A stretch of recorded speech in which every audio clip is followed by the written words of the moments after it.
Buongiorno a tutti, sono Paola Sabrina Sabia, candidata per il Movimento 5 Stelle alle regionali di aprile 2013. Alle nostre spalle abbiamo una bomba ecologica, ovvero la Ferriera di Servola. Oggi siamo qua a parlare con l'associazione ambientalista No Smog Onlus e con il nostro candidato presidente Saverio Galluccio. Passo la parola ad Adriano Tasso, presidente e fondatore della società. Il problema della Ferriera è praticamente la cronaca di una morte annunciata. Lo stabilimento che si vede alle mie spalle ormai è fine corsa e questo anche, diciamo, con un disagio per tutti quelli che ci lavorano dentro, per gli abitanti. Infatti siamo nella fase più pericolosa, cioè quella della dismissione annunciata, e dove non ci sono più soldi neanche per battere chiodo, quindi anche una situazione di potenziale pericolo per chi ci lavora. Continuano le emissioni naturalmente dannose alla salute e siamo fuori da qualunque parametro di legge. Pensiamo soltanto che negli ultimi 3 anni i salvolani hanno respirato benzopirene per quello che la comunità europea riterrebbe massimo in 20 anni, quindi tra PM10, benzene e benzopirene, con prove anche analisi del sangue che sono state fatte, superati tutti i limiti. Orbene, questo è il risultato sicuramente di una politica disastrosa da molti anni nei confronti di questi stabilimenti,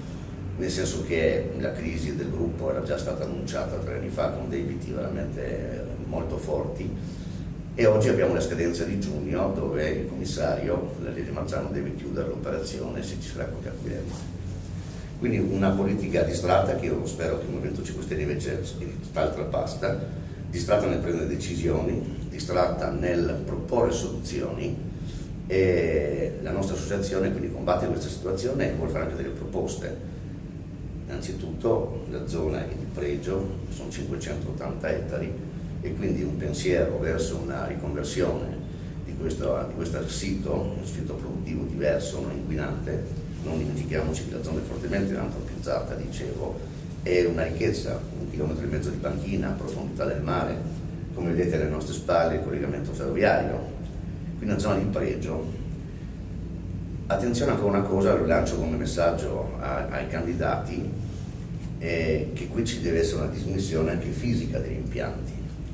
nella quale noi auspicheremmo l'utilizzo anche degli operai che lavorano dentro e soprattutto che non sia solamente un abbattimento delle strutture e quindi qualcosa che si autopaga, cioè come il cannolo, prendo fuori la crema ma ti lascio il cannolo, perché qua ci sono 110 anni di inquinamento di suolo e quindi anche di acqua. Quindi, infatti il tema principale per la riconversione di quest'area sarà evitare lo spacchettamento affinché non ci sia un'azienda che si prende il buono di questa operazione, quindi il recupero di tutto il materiale che è prezioso e noi ci batteremo per questo, e cioè che chi prende la crema prenda anche il resto del cannolo, come dicevi giustamente tu, e poi credo che da qui possa ripartire attraverso la riconversione di quest'area tutto il